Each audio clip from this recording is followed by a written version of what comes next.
Okay, so let's take a few points from Andy's book to add to what we already said from Roger's book. Starting with, we are into mitigation now, just brief introductions to each additional point that I could make from this book. So let's start with this broader concept of how to think about environmental policy instruments, and then we'll transition to specific carbon emission reduction instruments that are being discussed in the context of mitigation. Market-based instruments, of course, include taxes, emissions trading. We'll see how they work. Removal of perverse incentives like fossil fuels across the world are now heavily subsidized. So there is built-in carbon trap, as we called it before, and this is argued to be one of the worst things and should be removed immediately, but it's not that easy, right? Because as Al Gore said way back when, taxing gasoline is not politically accessible. People just don't like it. Liability rules, so how you pay for the environmental cost because of your, let's say, energy production, food production, and whatever else, fuel efficiency of your vehicles, etc. And deposit refund, so these are kind of the tools that were used in recycling. For example, when you buy a bottle of Coke or Pepsi or whatever, you would pay a little deposit for the bottle and you got refunded when you returned it.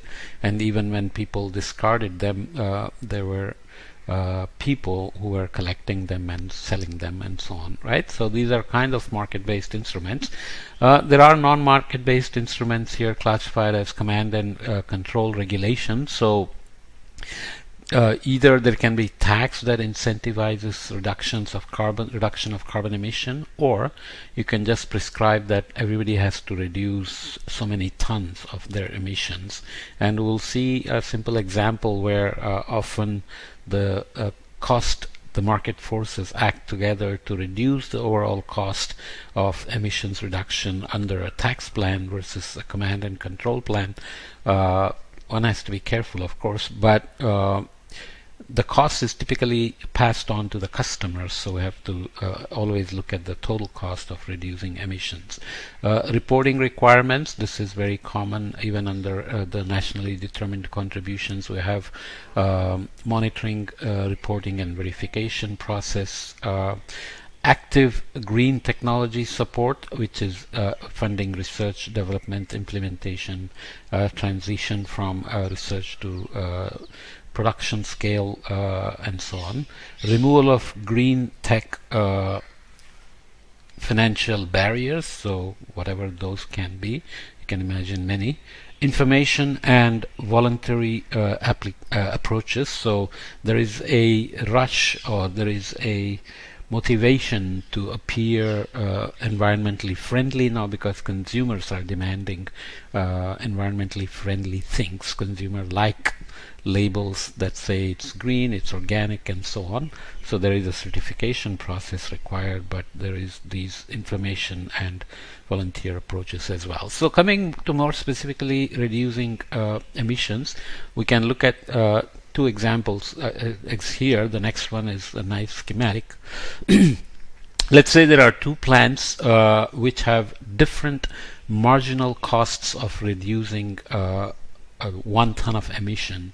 For most of the things, the first ton may be very easy. You improve the efficiency, you replace the machine with a newer one, or whatever, and you can easily reduce the first ton.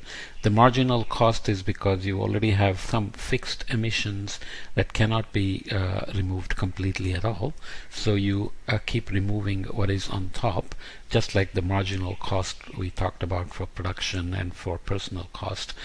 So plant B has a different cost. So let's look at emissions reduced by tons. So Units emitted, let's say, is 10 for both plant A and B. The first 10 reduction brings us both to 9. Plant A's marginal cost is $1, let's say, per ton. So it's spending $1 total for one ton reduction, whereas for whatever reason, plant B has a marginal cost of $2 per ton.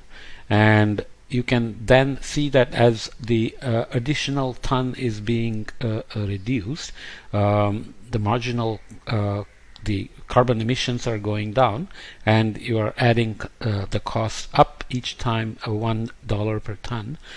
So you can see if you reduced a total of 7 tons, the total emission for each is reduced to 3 tons. The total cost for plant A for the last ton is $7. So with each additional ton, the cost is going up here. So to reduce 7 tons, it has spent a total of $28. So 3 plus 6, 10, 15, 21, and 28, right? So the marginal cost keeps additional reduction keeps getting more and more expensive after you are done with the easier part in the beginning, as I said before.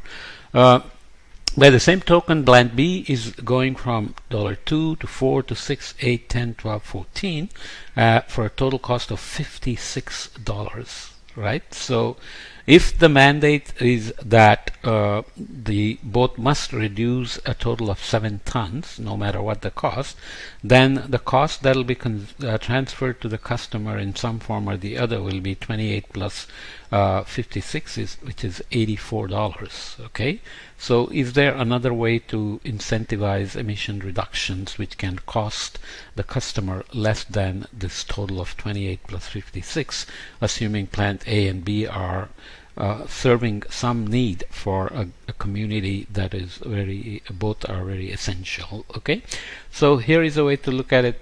This schematic from Encyclopedia Britannica.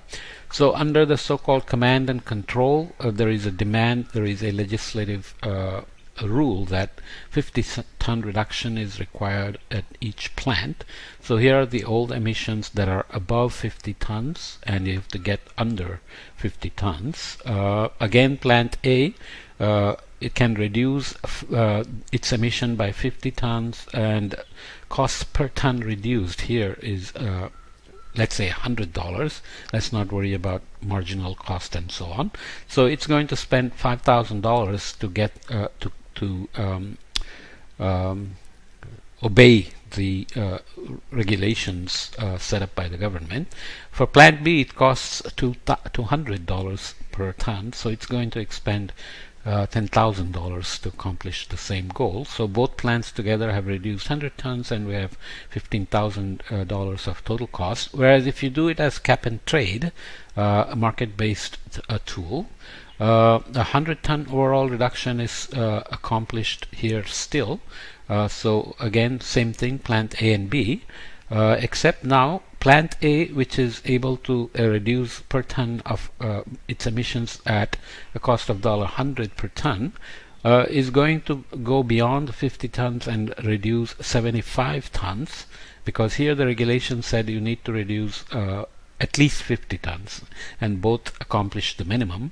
Here plant A finds a way to make money by reducing more, because plant B, which is having to spend $200 per ton, is going to reduce only 25 tons and pay the difference to plant A for reducing additional emissions. So it's going to spend $7,500 to reduce 75 tons, whereas this is only going to spend $5,000 plus pay to plant B to plant A. So plant A is going to make money to charge some amount from here. So the total cost then can be brought down to $12,500 as opposed to $15,000 here, by still accomplishing total reduction of 100 tons. So you see how this cap and trade can work.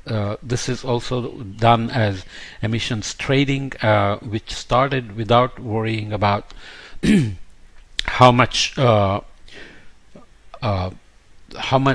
emission reduction happens by who? You would just government would just print out a certain number of permits, would auction them off, and a company which has to spend a lot would buy more permits, and this auction would then set some kind of a price. If the government printed too many permits, as it happened, the price would drop, and if the permits are too few, then the price would be too high. So the companies could make choice to pay a penalty and keep emitting, or the cost would be so high that they were better off. So if the cost was more than 200, then this company would say, okay, I'll reduce emissions. But if cost is below 200, or it could trade like this, then it would save money by reducing less of its emissions while trading with another company which can reduce it more easily. So these experiments have been tried, and sometimes they failed because there was no floor price set, or there was no minimum price set, or no maximum price set, and the system failed. So now everybody has learned that these are done better. Plus there are arguments made against taxes because some corporations and even rich individuals just don't like the concept of taxes, but tax can be adjusted over time because these are slow processes.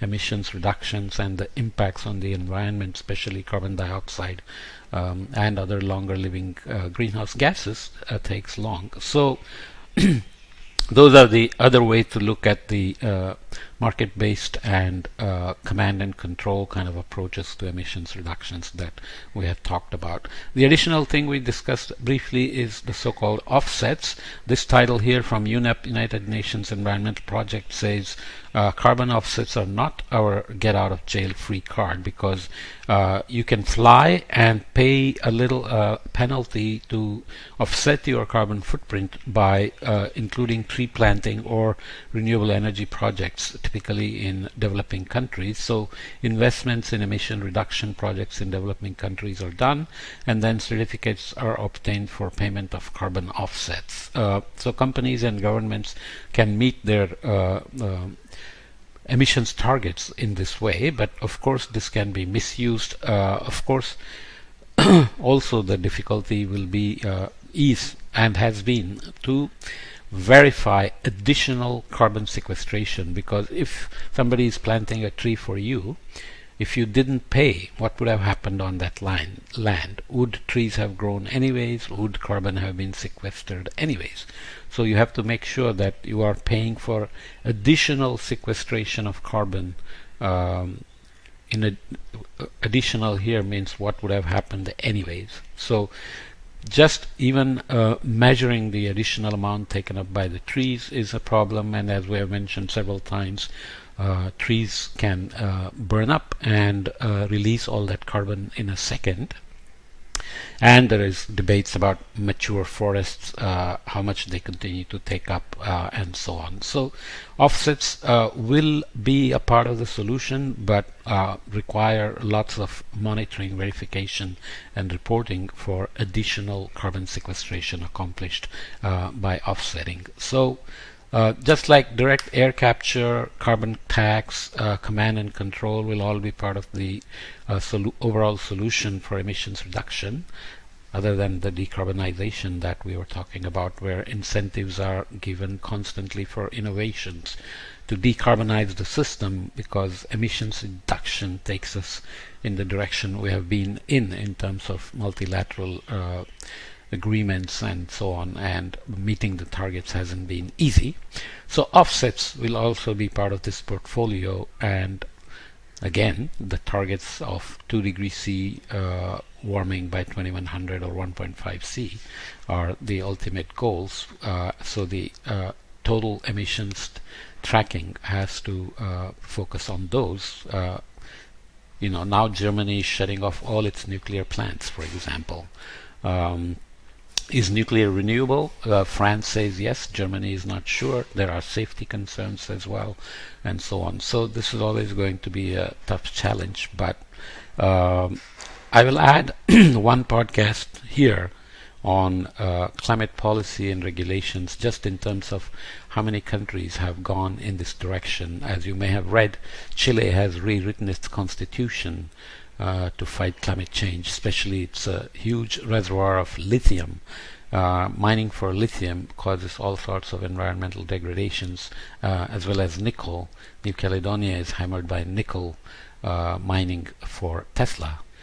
So all these metals that are required for transitioning to electric vehicles are doing their own environmental damage as well. So all these have to be considered when we think about adaptation and mitigation. Okay.